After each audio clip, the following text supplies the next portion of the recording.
sang de Jésus, le sang de Jésus, le sang de Jésus, le sang de Jésus, le sang de Jésus, le sang de Jésus, le sang de Jésus. Dans le puissant nom de Jésus, nous avons prié. Amen. Amen. Amen. Bien-aimés dans le Seigneur Jésus-Christ, bonjour ou bonsoir, suivant le temps qui se passe là où vous êtes maintenant. Je suis apôtre Focam chrétienne du ministère de Jean, chapitre 8, verset 32. John était tout ministre. Je suis votre partenaire de prière de tout le temps. Je suis votre partenaire de prière de tous les jours. J'ai été envoyé pour libérer les captifs. Encore que la grâce et la paix de notre Seigneur Jésus-Christ soient avec vous et toute votre famille. Amen. Bien-aimés dans le Seigneur Jésus, avant que nous ne commencions notre thème de prière aujourd'hui, je vais vraiment vous exhorter de mettre une cuillère à café d'huile d'onction dans votre bouche. Laissez-la durer dans votre bouche au moins 1 minute, au moins 2 minutes avant de l'avaler après. De la même manière, mettez un peu d'huile d'onction dans la paume des deux mains. Frottez votre paume de main avec l'huile d'onction. Frottez cela très bien avec l'huile d'onction. Frottez votre front avec l'huile d'onction. Touchez vos cheveux. Frottez votre cou avec l'huile d'onction. Mettez un peu d'huile d'onction sur votre nombril. Ce que vous avez fait pour vous, faites-le plus sur vos enfants, vos petits-fils, et ainsi de suite. La Bible nous dit très bien. Dans 1 Thessaloniciens, chapitre 5, verset 17, il est écrit, priez sans cesse. Priez sans cesse. Il ne faut jamais s'arrêter de prier. Parce qu'il faut toujours prier. Notre thème de prière aujourd'hui, c'est ce que j'ai appelé les bébés dans la maison de Dieu. Les bébés dans la maison de Dieu. Les bébés dans l'église de Dieu. Les bébés dans l'église de Dieu. Les bébés dans l'église de Dieu. L'église de Dieu est aujourd'hui remplie de bébés. Frères et sœurs, papa, maman. Aujourd'hui, de nos jours, quand tu vas dans plusieurs églises de Dieu maintenant, nous sommes confrontés à beaucoup de choses dans l'église de Dieu aujourd'hui. Nous sommes confrontés à la jalousie, l'envie, le manque d'amour, l'égoïsme, le manque de fruits de Saint-Esprit, le manque de pouvoir spirituel, etc. C'est autant de manque. C'est le vide. La raison de cela est assez simple. De nombreux membres de l'église de Dieu aujourd'hui sont sous-développés. En quelque sorte, les membres de l'église de Dieu aujourd'hui sont devenus des bébés dans la maison de Dieu. Des bébés dans l'église de Dieu.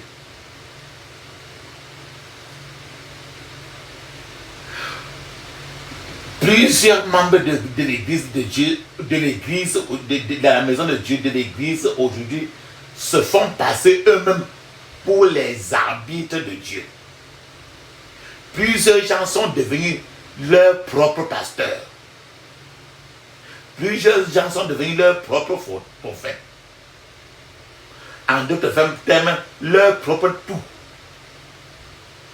Encore une fois, l'église de Dieu est remplie de bébés. C'est comme si l'église de Dieu aujourd'hui n'est devenue qu'un jardin d'enfants. La Bible nous dit très bien dans Hébreux chapitre 5, verset 11 à 14, il est écrit, nous avons beaucoup à dire là-dessus et des choses difficiles à expliquer parce que vous êtes devenus lents à comprendre. Vous, en effet, qui depuis longtemps devriez être des maîtres, vous avez encore besoin qu'on vous enseigne les premiers rudiments des oracles de Dieu. Vous en êtes venus à avoir besoin du lait et non d'une nourriture solide. Or, quiconque en est au lait n'a pas l'expérience de la parole de justice, car il est un enfant. Mais la nourriture solide est pour les hommes faits, pour ceux dont le jugement est exercé par l'usage à discerner ce qui est bien et ce qui est mal. Amen. La Bible dans 1 Corinthiens chapitre 3 verset 1 à 2 nous dit aussi, je cite, « Frères, ce n'est pas comme à des hommes spirituels que j'ai pu vous parler, mais comme à des hommes charnels, comme à des enfants en Christ. Je vous ai donné du lait et non de la nourriture solide, parce que vous n'étiez pas encore prêts. Or, même maintenant, vous n'êtes pas encore prêts. » Papa, maman, tu as compris les deux écritures que je viens de partager avec vous. Cela veut dire que ce que Dieu attend, qu'il soit par exemple au 3e niveau, au 3e grade élevé, sont encore dans des problèmes au niveau du premier grade. Vous êtes peut-être encore un jeune pasteur. Vous êtes encore peut-être un responsable de maison de prière. Vous êtes encore peut-être un enfant maître d'école de dimanche. Ou encore un enfant membre de chorale. Une fois que vous êtes ainsi, encore bébé, encore enfant, Dieu vous regarde comme des bébés qui se comportent encore très mal et qui ne sont qu'en train de crier sur le marché local. En d'autres termes, il est possible que quelqu'un donne des prophéties. Il est possible que quelqu'un se mette dans une église devant l'autel à l'église et relâche les prophéties. Et que la prophétie se réalise du coup. Mais la même personne qui a relâché la prophétie, cette même personne demeure et reste un bébé prophète. Un bébé pasteur. Le cas des bébés chrétiens est comparable à celui des enfants de la maternelle qui ont encore besoin de leur maître, de leur maîtresse pour les guider, pour mettre sur eux leur couche et leur biberon. Je suis en train de vouloir vous dire que quoi? Certains gens continuent à partir, sont en train de partir à l'église depuis plus de 3 ans, 5 ans, 7 ans. Mais ces mêmes personnes n'ont pas encore, jusqu'à aujourd'hui, réussi à lire quelque chose dans le Nouveau Testament tout entier. D'autres gens ne lisent même pas leur Bible quotidiennement. Plusieurs ne prient même pas. C'est-à-dire qu'ils viennent simplement à l'église et après ils rentrent à la maison.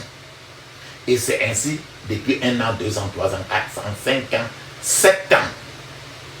Ils sont depuis plus de 7 ans toujours des bébés spirituels aux yeux de Dieu. C'est-à-dire que lorsqu'ils rentrent chez eux et que le diable vient dans la nuit, dans leurs rêves, en eux, ils n'ont pas suffisamment de parole de Dieu pour répliquer, pour affronter le diable en disant qu'il est écrit. Oui, tu peux venir dans le rêve, tu peux seulement dire, je renvoie toute flèche à l'expéditeur. Mais c'est encore toujours mieux de savoir là où ces choses-là sortent dans la Bible. Sinon, il ne sera toujours pas facile de connaître, de vaincre l'ennemi. Je suis en train de vous dire que quoi? Une façon simple de reconnaître rapidement les bébés chrétiens, c'est de se référer au type de temps qu'ils prennent pour lire la Bible, le temps qu'ils prennent pour prier. Certains gens ne digèrent pas faire 3 heures de temps de prière. Certains gens ne digèrent pas faire 4, 5 heures de temps de prière. Certains gens ne veulent, tu verras certains gens lire la Bible pendant 5 minutes, après 5 ou même un verset, et ça suffit. D'autres fois même, ils ne lisent même pas. Plusieurs pratiquent des moments de recueillement rapide. Ils font un peu la Bible, ils vont un peu dans les psaumes. Et le reste de la semaine, ils font ça peut-être le lundi, et le reste de la semaine, ils ne regardent plus. En d'autres termes, ces genre de personnes souffrent de ce que nous appelons la malnutrition spirituelle. La malnutrition spirituelle. Parce que la parole de Dieu, c'est ta nourriture. Et quand tu ne la lis pas, tu souffres d'une malnutrition. Mais cette fois-ci, c'est une malnutrition spirituelle. En fait, si quelqu'un n'a pas assez de nourriture, si quelqu'un n'a pas tout mangé, et qu'il est transporté d'urgence à l'hôpital, quand tu n'as pas mangé depuis un certain nombre de jours, et que quelque chose s'est passé, et tu es transporté d'urgence à l'hôpital, peu importe les médicaments qu'on va te donner, ces médicaments que tu vas prendre ne marcheront pas. Tant que tu n'auras même pas mis quelque chose dans ta bouche, tant que tu n'auras pas mangé. Et même plusieurs docteurs physiquement à l'hôpital te diront que avant que tu n'aies pris ces comprimés, mange d'abord. Avant que ça marche. C'est de la même chose dans le monde spirituel. Pour que tu t'en sortes dans la vie, pour que tu aies une santé spirituelle, il faut que tu sois habitué à manger la nourriture spirituelle. Donc quand tu te mets toujours à prier, 3 heures, 4 heures de temps de prière, tu es en train de manger toi-même dans la cuisine de Dieu. C'est lui-même qui verse la nourriture dans ta bouche. La question que tu peux te poser, quand tu entends ce genre de message, tu vas te dire que mais, comment alors je vais grandir spirituellement pour ne plus être bébé de la maternelle spirituellement? Comment dois-je grandir spirituellement? La première chose à faire est de faire preuve d'humilité et de réaliser que tu dois grandir, que nous devons grandir. Dans le Nouveau Testament, Étienne était rempli du Saint-Esprit. Étienne, dans le Nouveau Testament, était honnête, rempli de la parole de Dieu. Étienne faisait des puissants signes et prodiges. Mais, malgré sa puissance, la parole de sa force dans l'église, où Étienne était dans le Nouveau Testament, Étienne n'était qu'un simple placeur dans l'église. Étienne, dans l'église où il était, bien qu'il était trop rempli du Saint-Esprit, il n'était pas pasteur. Il n'était pas membre de la chorale. Il n'était rien, il n'était que la personne là que quand tu entres dans l'église, il te montre la place. Il dit que viens t'asseoir sur le banc ici. Et la personne que quand on veut prendre l'offrande, il prend l'assiette de l'offrande, on met l'argent de l'offrande dedans, et ça va le mettre devant le pasteur, il rentre lui s'asseoir aussi. Étienne n'était presque rien. Il n'était qu'un simple pasteur, même pas assistant pasteur. Il n'était même pas pasteur à l'église. Il n'était pas même membre de chorale. Il n'avait pas un titre élevé. Son niveau était très bas. Un simple placeur. C'est que la personne, quand tu arrives à la porte de l'église, il te dit que va t'asseoir sur la place. Quand les enfants dérangent beaucoup, il a rangé les enfants. Voilà ce que Étienne faisait dans l'église. En d'autres termes, dans Actes des Apôtres chapitre 7, Étienne a raconté au peuple, aux gens, l'histoire des Juifs. Bien que Étienne lui-même n'était pas juif. Lorsque Étienne a terminé de raconter dans l'histoire des Juifs, les gens ont commencé à jeter les cailloux pour lapider Étienne. Mais Étienne lui-même, rempli du Saint-Esprit, comme la Bible dit, il a fixé les regards vers le ciel et il a vu la gloire de Dieu et il a vu Jésus debout à la droite de Dieu. C'est écrit dans Actes chapitre 7, verset 56, 55 et 56. Au verset 56, il a dit, voilà ce que Étienne a dit. Étienne a dit, voici, je vois les cieux ouverts et le Fils de l'homme debout à la droite de Dieu. Étienne voyait cela, mais ceux qui jetaient les cailloux pour lapider Étienne ne voyaient rien.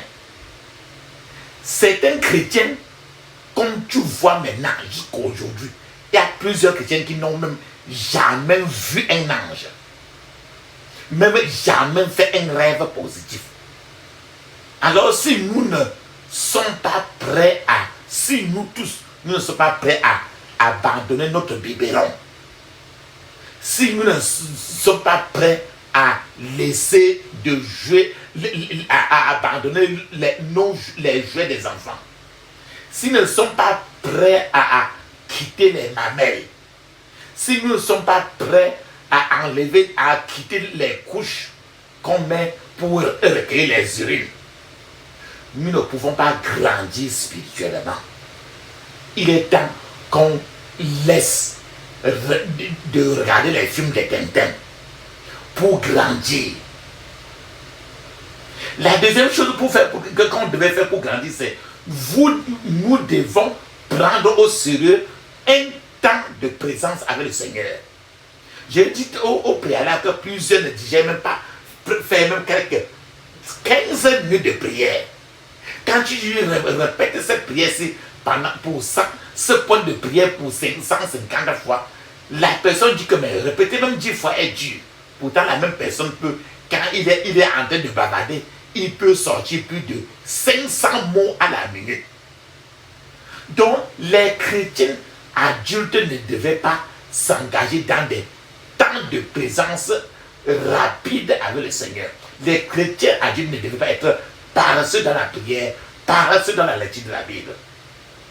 Un chrétien adulte, c'est une personne qui prend trop de temps dans sa prière. Parce que la prière, c'est la louange que tu donnes à Dieu. La prière, c'est être la présence de Dieu. La troisième chose pour grandir, c'est que nous ne devons pas dépendre des autres. Les gens dépendent trop soit des pasteurs, révérends, de quoi que ce soit. Nous devons apprendre à dépendre nous-mêmes de Dieu. Les bébés chrétiens demandent toujours aux autres de prier pour eux. Quand je parle comme ça, tu comprends. Si toi tu es le genre que tu dis que pardon, prie pour moi, et que tu ne pries que lorsque les gens sont autour de toi, c'est que tu es encore bébé chrétien. Parce que la Bible dit que pour prier, pour demander, pour vraiment être dans la présence de Dieu, tu dois aller te fermer les portes et entrer dans sa présence. Les bébés chrétiens recherchent toujours quelqu'un pour les réconforter et prendre soin d'eux. Certaines sœurs dans l'ensemble aiment dire qu'elles cherchent quelqu'un pour prendre soin d'elles. Je me demande si c'est pour cela que ces sœurs-là veulent se marier. Ces sœurs-là oublient qu'elles aussi, que le mari aussi, cherchera aussi quelqu'un à prendre soin de lui. D'autres gens sont toujours à la recherche des conseillers spirituels qui leur compliquera toujours la vie. Quand tu dépends d'un pasteur, d'un révérend, ou bien d'une tierce personne de n'importe quoi, attends-toi toujours à ce que ta vie échoue. Une personne ne peut pas t'aimer si toi-même, tu ne vas pas toi-même ouvrir ta bouche pour demander, pour prier Dieu toi-même de ta propre bouche. La plupart des écoles bibliques, des universités bibliques, enseignent toujours aux gens comment prendre soin d'eux-mêmes et des autres comme des bébés. Le plus souvent, les gens tu verras toujours par comment chercher les écoles, les universités bibliques. Ils sont toujours, ce qui est toujours derrière leur tête, c'est comment entretenir les gens, comment amener les gens toujours à dépendre des autres gens. Ce que Dieu ne veut pas. Dieu veut que chacun dépende de Dieu. Parce que l'être humain lui-même est méchamment les méchants. Parce que la Bible le dit dans Jérémie. Peu importe qui tu dis qu'il prie pour toi, c'est un être humain qui est par définition pourri. C'est pourquoi de nos jours, de nombreux pasteurs, de nombreux révérends, de nombreux bishops sont dans les rues, dans les lieux de part et d'autre, et ils sont formés tout simplement pour divertir les gens. Chacun devait être cadré et prier, lever sa voix au ciel lui-même et non dépendre de quelqu'un. Parce que ces pasteurs lui-même, ces évêques ou quoi que ce soit, eux-mêmes doivent dépendre normalement, au lieu d'être dans les rues pour divertir les gens, ils doivent eux-mêmes chercher à connecter au trône de grâce eux-mêmes et laisser les autres gens tranquilles. Nous avons beaucoup de pasteurs qui sont des animateurs de la rue, des animateurs de part et d'autre. Nous avons des pasteurs, des évêques, des prophètes, nous avons des bishops, des évêques, des révérends qui sont des animateurs, des entreteneurs des gens pour que le temps passe. Alors que les pasteurs ne sont pas censés être ceux-là qui sont en train de divertir les gens. La mission principale d'un pasteur est très sérieuse. Les pasteurs sont censés préparer et former les gens à devenir eux-mêmes des grands bergers et non entretenir les gens. En d'autres termes, celui-là qui doit être connecté au ciel par la prière tout le temps, c'est le pasteur, et il doit te dire, va prier, va prendre cette prière-ci, répète-toi et connecte-toi au ciel. Et donc je vais prier pour toi, pour te transmettre lui-même encore ses propres démons. Au lieu de s'engager dans la voie difficile du brisement, pour se libérer de ces problèmes, certains gens se préoccupent des solutions qui sont temporaires ou de quelqu'un qui leur donnera un comprimé temporaire spirituel. Alors que si tu te mets toi-même à prier, Jésus, quand il va te guérir, tu seras définitivement guéri. Alors que quand tu vas voir pour dépendre au contraire de quelqu'un, jamais tu ne seras guéri. Jésus guérit un être humain, n'a jamais guéri. Les êtres humains entretiennent, Jésus seul guérit. Et pour être sûr de ta guérison, toi-même tu vas aller à la source de l'eau vive pour prendre l'eau de vie. Jésus n'est pas prêt à nous donner un comprimé spirituel à qui il n'est pas prêt à donner un comprimé spirituel à qui que ce soit pour l'entretenir. Jésus n'est pas prêt à nous donner tout cela. Jésus dit très bien lui-même, prenez mon joug sur vous, car mon joug est doux et mon fardeau est léger.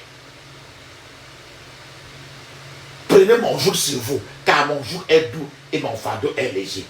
Qu'est-ce que j'appelle joug? Un joug est une structure. Et c'est quelque chose qu'on a fait en bois. Et c'est utilisé sur le cou des chevaux, le cheval. Ou on met aussi ça au cou des vaches, des bœufs, pour les empêcher de bouger librement.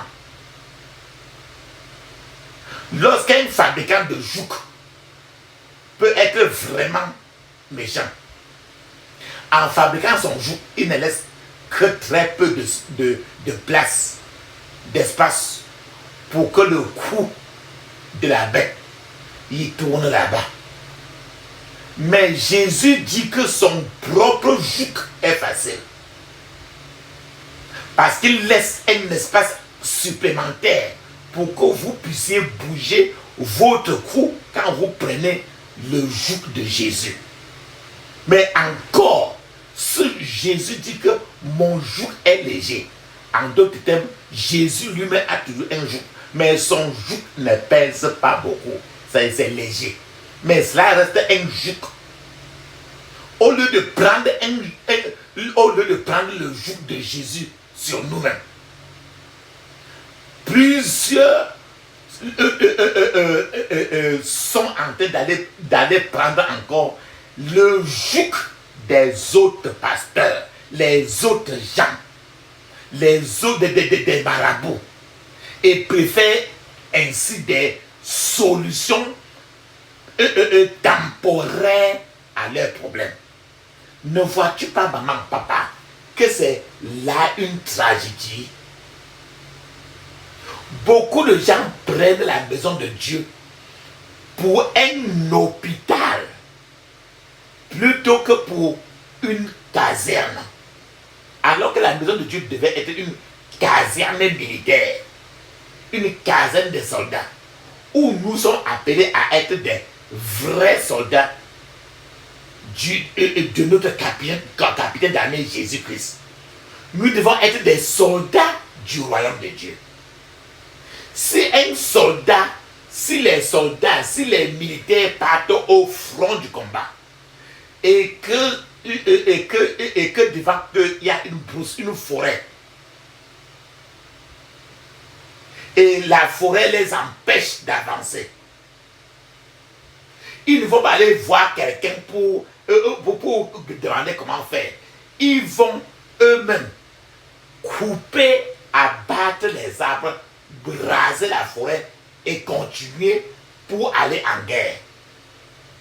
Si un militaire, un soldat est en train de partir en guerre et qu'il se trouve qu'il y a un fleuve, une rivière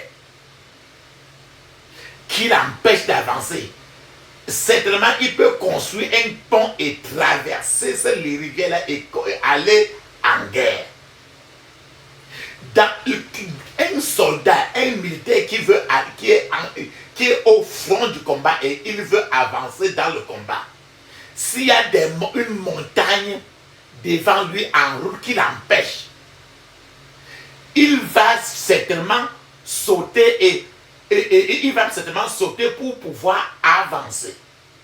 C'est pourquoi l'épître aux Hébreux, l'épître de Paul aux Hébreux, déplore qu'au moment où vous devez être prêt, où vous devez être père et maître, vous êtes en train de devenir encore, vous êtes encore en train de porter les couches et non les caleçons, les couches.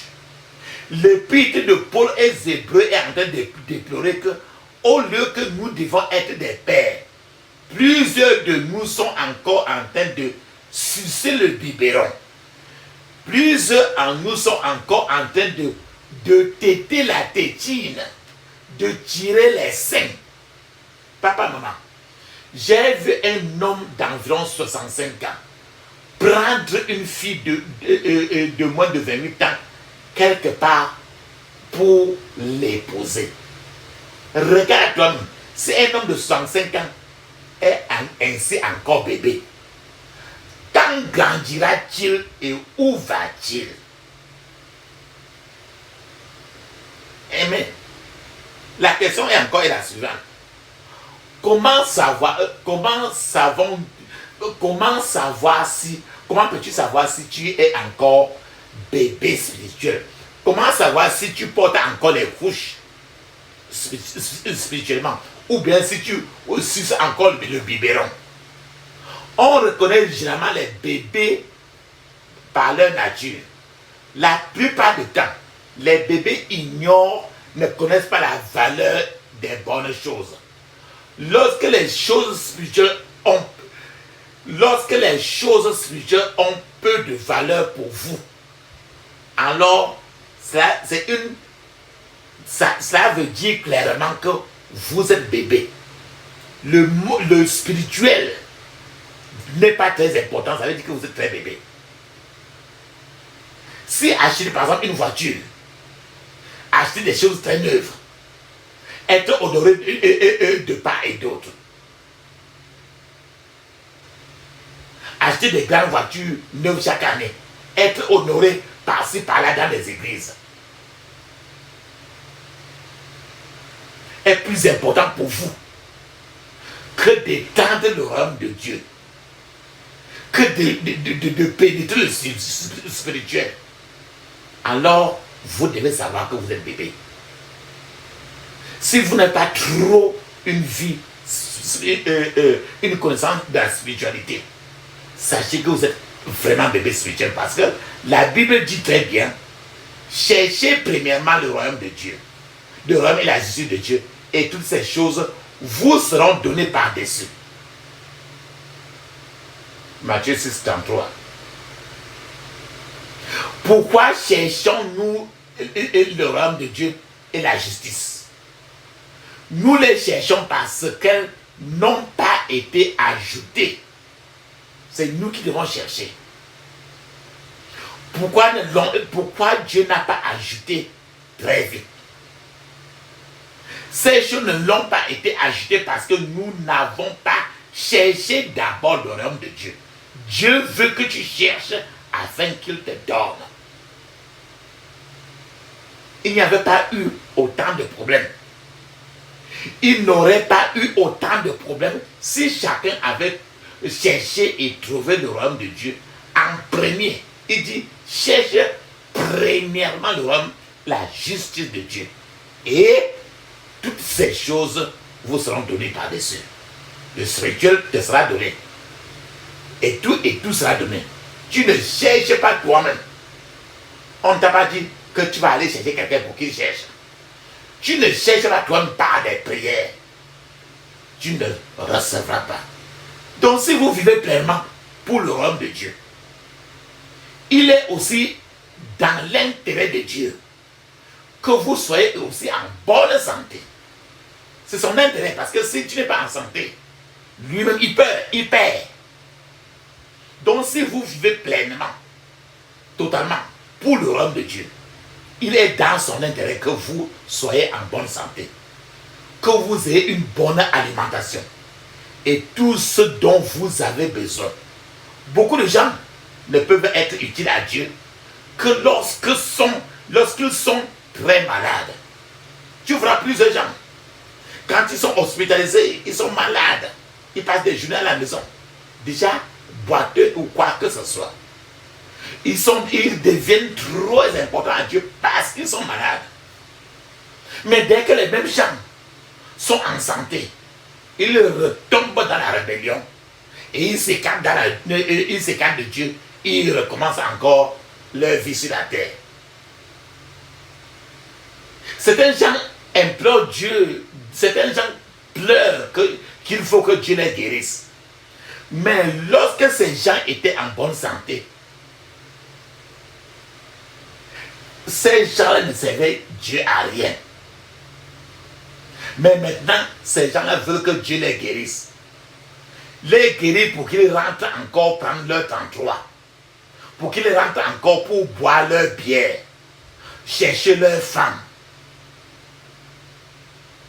C'est pour ça que Dieu répète à plusieurs en disant que si la maladie que tu as maintenant peut te maintenir jusqu'à ce que tu finisses au paradis, il vaut mieux que tu gardes cette maladie-là pour que tu laisses les autres gens aussi tranquilles, pour maintenir la paix autour de toi. Parce que tant que tu es en santé, tu deviens un catalyseur devant Dieu. Donc ce dont nous avons le plus besoin maintenant, ce ne sont pas des prières de chocolat, ni des délivrances au chocolat. Lorsque vous cherchez d'abord le royaume de Dieu et que vous l'obtenez, d'autres choses vous seront données par-dessus. Papa, maman, regarde, les enfants aiment regarder les choses très superficiellement. Si tu présentes un gros sac et un petit sac à un bébé, tu vas remarquer que le bébé, et tu sais très bien que si le petit sac est rempli d'argent en billets, et le gros sac est rempli des pièces d'argent de 1 franc ou 5 francs, tu vas voir que le bébé va choisir le gros sac qui n'a presque rien. Alors qu'il y a suffisamment d'argent dans le petit sac qui a des gros billets pour acheter même plus de 10 des gros sacs. C'est ce que nous appelons les bébés spirituels. Les bébés chrétiens sont ainsi. Les personnes spirituellement immatures, les personnes qui sont spirituellement bébés, ne voient les choses que de l'extérieur. Ils ne savent rien de l'intérieur. Avec tout ce qui se passe actuellement dans notre vie, certains gens dansent beaucoup, encore pendant les célébrations religieuses. Ils dansent, ils sont plus engagés, ils sont plus intéressés à danser. Et après, tout le monde est fatigué et somnole. Je suis en train de vouloir vous dire que priez sans cesse. Si vous ne combattez pas le péché, ce péché-là qui est interne dans votre vie, vous ne combattrez certainement jamais le péché qui est de surface. La raison pour laquelle certains gens ont du mal à s'adapter à la vie extérieure est due à leur péché interne, leur péché intérieur qu'elles n'ont pas encore vaincu. Et c'est ce genre de prière que tu vas faire aujourd'hui. Les querelles et les divisions sont fréquentes au milieu des bébés spirituels. C'est ce que nous réalisons dans les milieux, dans les églises, dans les milieux chrétiens. Beaucoup ont besoin de prier à Dieu aujourd'hui pour que ce Dieu-là fasse une chirurgie dans leur tête.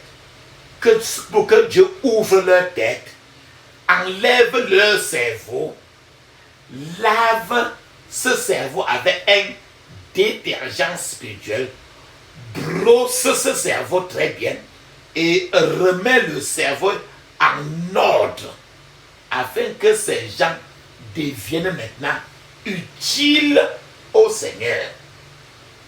C'est ce genre de prière que tu vas faire aujourd'hui. Et c'est ce que le Seigneur va te faire. Beaucoup vont à l'église jour après jour, année après année, mais leur vie ne change jamais. C'est la raison pour laquelle Dieu semble être loin de beaucoup de gens. Je n'ai pas encore vu un seul croyant qui ne désire pas que Dieu soit proche de lui. Mais ce n'est pas toujours le cas. La Bible nous dit très bien, je cite, mais ce que j'ai contre toi, c'est que tu as abandonné ton premier amour. Apocalypse 2, 4. L'église de ce verset de Apocalypse 2, 4, mais ce que j'ai contre toi, c'est que tu as abandonné ton premier amour. L'église d'Éphèse, ici, était très active, était une église très active. Mais les membres de cette église ont perdu leur premier amour. Quel est ton premier amour, papa, maman? Ton premier amour, c'est le Seigneur Jésus-Christ. Ton premier amour, c'est ton dévouement à ce Seigneur Jésus-Christ. Ton premier amour, c'est ta consécration à ce Seigneur Jésus-Christ. Ton premier amour, c'est ton engagement total et complet à ce Seigneur Jésus-Christ. Beaucoup d'entre nous qui chantent des fausses chansons. Il y a beaucoup de faux membres d'église, beaucoup de faux pasteurs, faux prophètes, faux révérends, faux évangélistes, faux acteurs dans la maison de Dieu aujourd'hui. Papa, maman, êtes-vous un faux chrétien? Vous connaissez vous-même. C'est vous seul et Jésus qui pouvez répondre à cette question. Lorsque certains étaient nés de nouveau, ils brûlaient pour Dieu. Ils couraient, ils avaient l'amour de Dieu. Mais maintenant, ce feu n'est plus. Où est ton dernier amour? Ton premier, c'est que tu as abandonné ton premier amour. Où est ce dernier amour-là? Certains ont péché dans tout. Certains prêchaient partout, dans les carrefours, dans les bordures de la route, dans les voitures, dans des bus, autant qu'ils en avaient l'occasion. Mais aujourd'hui, ces mêmes personnes ont arrêté leur prédication, leur séance d'évangélisation de rue en rue. Souvenez-vous que Dieu n'accepte pas d'excuses et que vous ne pouvez blâmer personne. La Bible nous dit très bien dans Actes chapitre 2 verset 40, sauvez-vous de cette génération corrompue. Beaucoup de gens ont laissé l'amour pour cette génération corrompue. Remplacer leur amour pour Christ. Beaucoup de gens ont relégué Jésus au second plan de la vie. Beaucoup de gens accordent plus de respect aux opinions des hommes, des gens, qu'à la parole de Dieu. La question vous est encore posée, papa, maman. Où est votre premier amour? Beaucoup de gens qui viennent à l'église sont complètement insensibles à la voix du Saint-Esprit. La question est encore posée. Où est votre premier amour? Si vous demandez à certains d'évangéliser dans le bus, dans la rue, dans les carrefours, dans des lieux, et à temps et à contre-temps, ils vous diront qu'ils ont dépassé ce stade. Ils vous diront qu'ils n'ont pas le temps de tout cela. Et ils vous diront encore que ces choses-là, c'est pour les jeunes chrétiens, c'est pour les petits chrétiens, c'est pour les petits garçons, c'est pour les jeunes chrétiens. La grande vérité est ceci, papa, maman. C'est qu'ils se sont refroidis. La question vous est encore posée. Où est votre premier amour? Alors, si vous remarquez que votre zèle pour l'œuvre de Dieu est en train de diminuer et que vous consacrez plus de temps, peut-être pour votre fiancé, peut-être pour votre mari, peut-être pour votre femme, ou bien peut-être pour quoi que ce soit, ou bien pour votre travail, remarquez qu'il y a un problème. La question est encore posée de plus fort et ça résonne fortement. La question est encore, où est votre premier amour? Papa, maman, si vous n'êtes proche de Dieu, si vous n'êtes proche de Dieu, ou ne chantez des chants de louange que lorsque tout va bien dans votre vie, comprenez qu'il y a un problème profond. Et la question revient encore. Où est votre premier amour?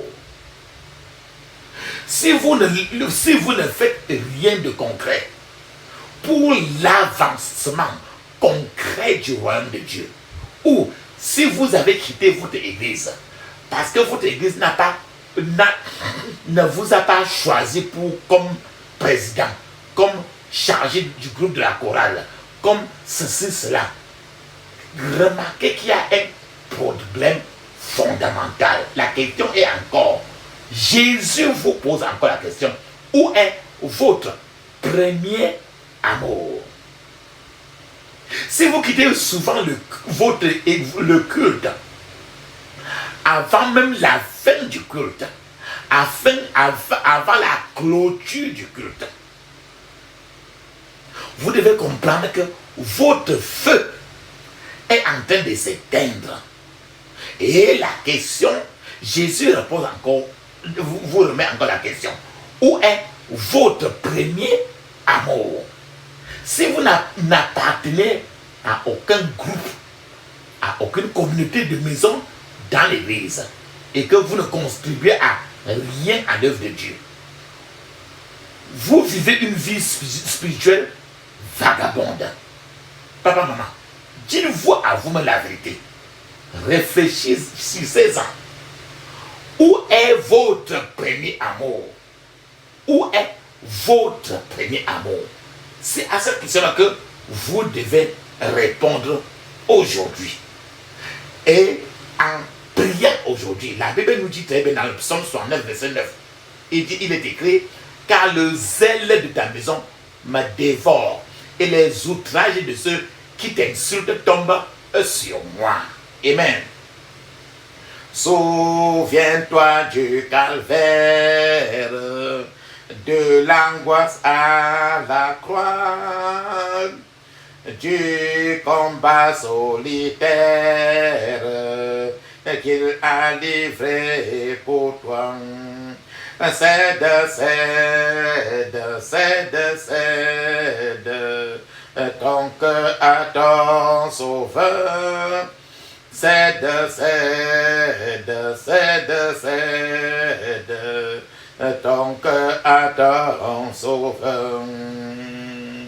Souviens-toi des épines blessant son noble front, des compassions divines supportant chaque affront. Cède, cède, cède, cède ton cœur à ton sauveur.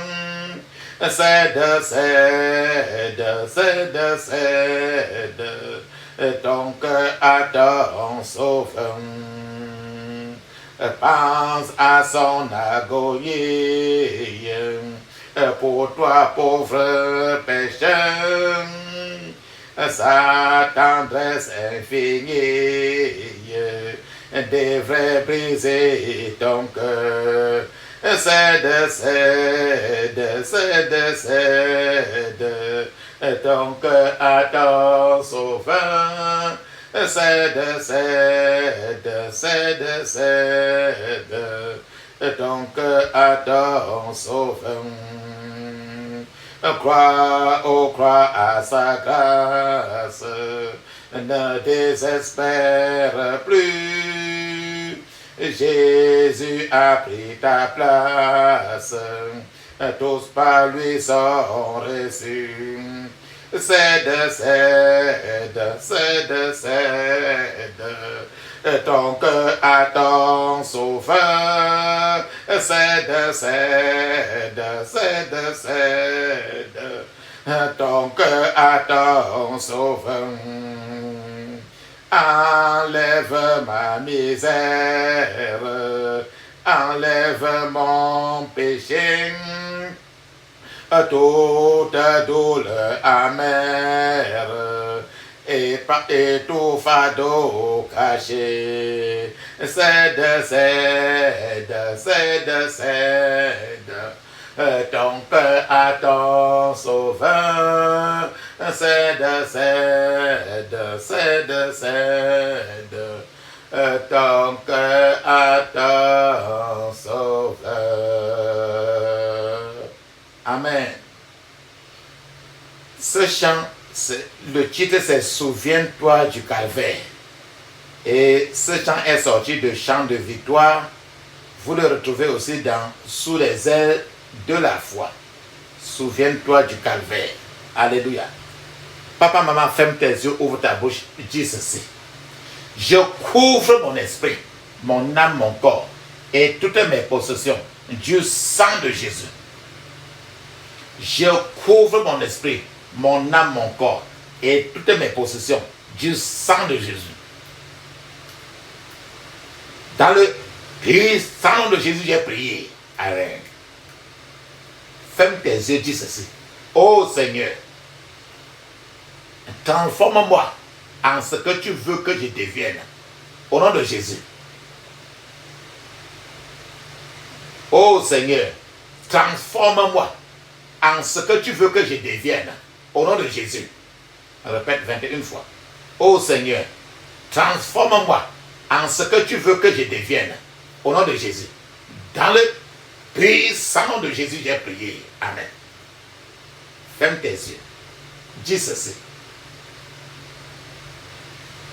Ô Seigneur, que le zèle du Seigneur de ta maison me dévore.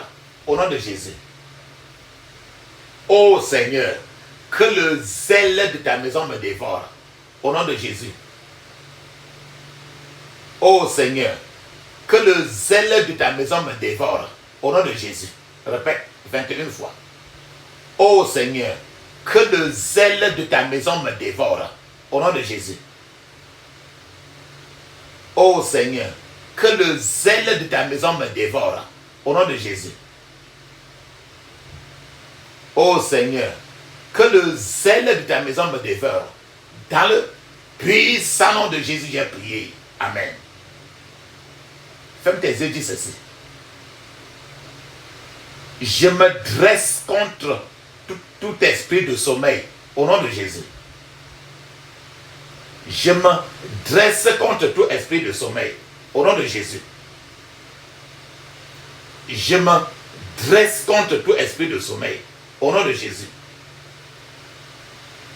Je me dresse contre tout esprit de sommeil. Dans le puissant nom de Jésus, j'ai prié. Amen.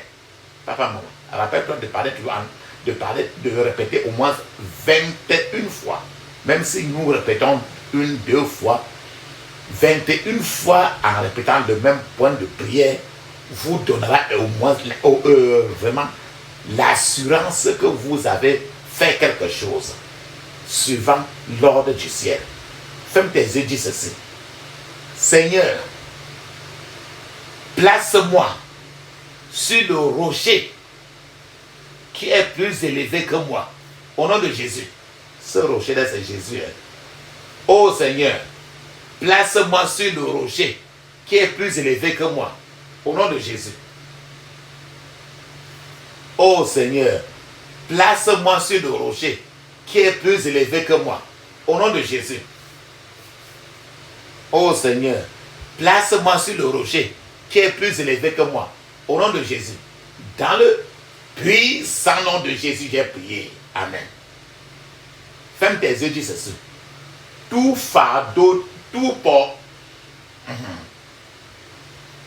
tout propriétaire de fardeau maléfique dans ma vie. Tout propriétaire de fardeau maléfique dans ma vie. Reprends ton fardeau par le feu. Au nom de Jésus. Tout propriétaire de fardeau maléfique dans ma vie. Reprends ton fardeau par le feu. Au nom de Jésus. Dans le puissant nom de Jésus, j'ai prié. Amen. Pouvoirs ancestraux qui insistent pour que je les serve. Mourez au nom de Jésus. Pouvoirs ancestraux qui insistent pour que je les serve. Mourez au nom de Jésus.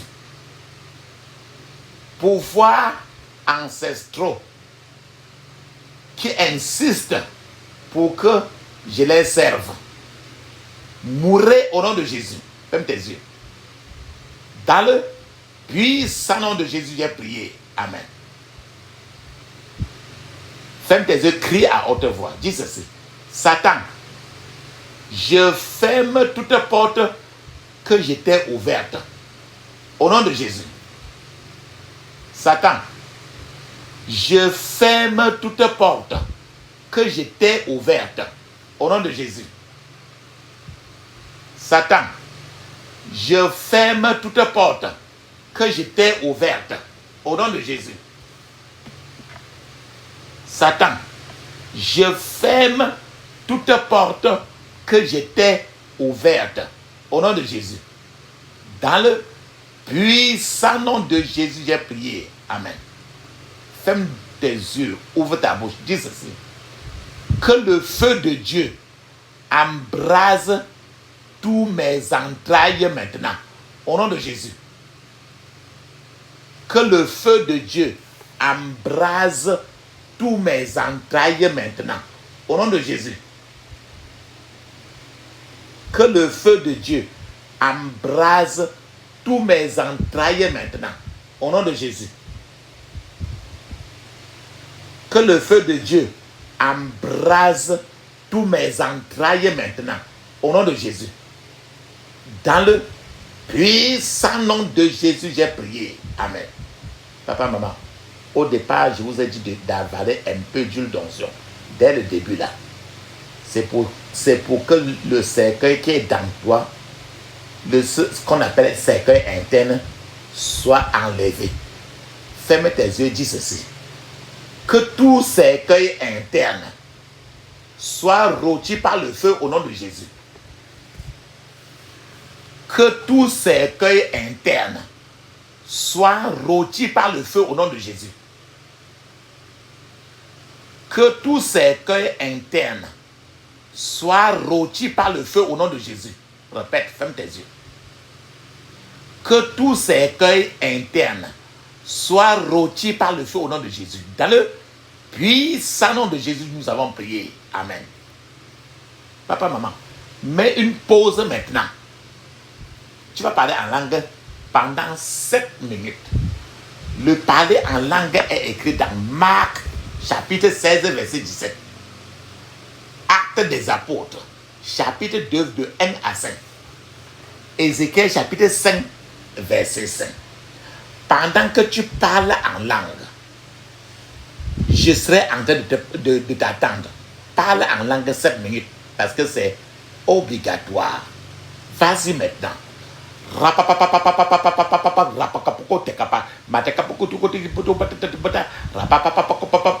Dans le puissant nom de Jésus, j'ai prié. Amen. Amen. Amen. Très bien ça. Ferme tes yeux, dis ceci. Je t'ai dit depuis que aujourd'hui que tu vas prier pour que le Seigneur fasse une chirurgie de ta tête. Que le Seigneur enlève ton cerveau, lave ton cerveau avec son détergent spirituel qu'il a.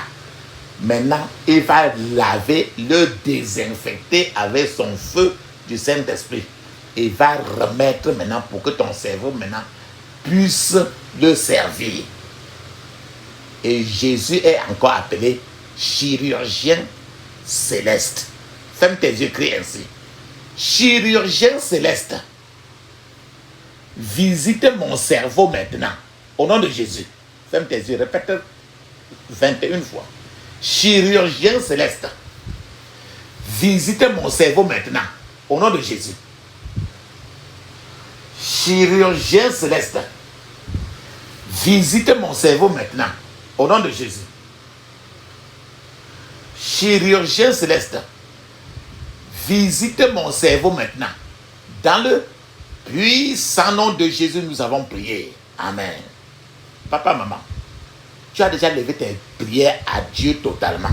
Il est temps maintenant de fermer les yeux. Ouvrir la bouche. Garder un calme sincère. Pour que Dieu maintenant parle. Il peut parler maintenant. Il peut parler après. Il peut parler à tout le monde. Parce qu'il est souverain. Pendant que nous l'attendons, papa, maman, ne dis pas Amen. Ne dis pas merci, ne dis aucun mot. Ferme seulement les yeux, ouvre ta bouche. Moi aussi, en tant que ton partenaire de prière, je serai en train d'appeler le Dieu d'Élie, du prophète Élie. Et quand nous appelons le Dieu du prophète Élie, il peut répondre par le feu. Parce qu'il est un feu dévorant. Ne dites absolument rien, aucun mot. Ni merci, ni Amen. Feu, feu, feu, feu, feu. Feu, feu, feu, feu, feu. Feu, feu, feu, feu, feu. Feu, feu, feu, feu, feu, feu. Dans le puissant nom de Jésus, nous avons prié. Amen. Amen. Amen. Ça, c'est très bien. Ferme tes yeux, dis ceci. J'interdis toute contre-attaque, tout regroupement, tout renforcement contre moi et ma famille au nom de Jésus. J'interdis tout contre-attaque, tout regroupement, tout renforcement contre moi et ma famille au nom de Jésus. Dans le puissant nom de Jésus, nous avons prié. Amen. Ferme tes yeux. Crie ainsi. Je scelle toutes mes prières dans le sang de Jésus. Je scelle toutes mes prières dans le sang de Jésus. Dans le puissant nom de Jésus, nous avons prié. Amen. Dis Amen cette fois. Amen. Amen. Amen. Amen. Amen. Amen. Amen. Wonderful. Ça, c'est très bien ça. Maintenant, il est temps de parler en anglais 5 minutes. Et après quoi, je vous conseille de parler, de choisir un chant d'action de grâce, de louange, que vous tapez les mains. Vous utilisez vos pieds à danser pour le remercier beaucoup. Seulement, ne mettez pas aucune radio pour suivre, mais que cela sorte de votre bouche. Utilisez les instruments qui sont autour de vous. Tapez vos mains, dansez, secouez-vous, tapez les mains, dansez avec vos pieds. Après avoir loué Dieu, rendu grâce à lui, vous pouvez encore parler en attendant 30 minutes. Pourquoi pas 1 heure de temps? En attendant, parlons d'abord en anglais 7 minutes. Allons-y.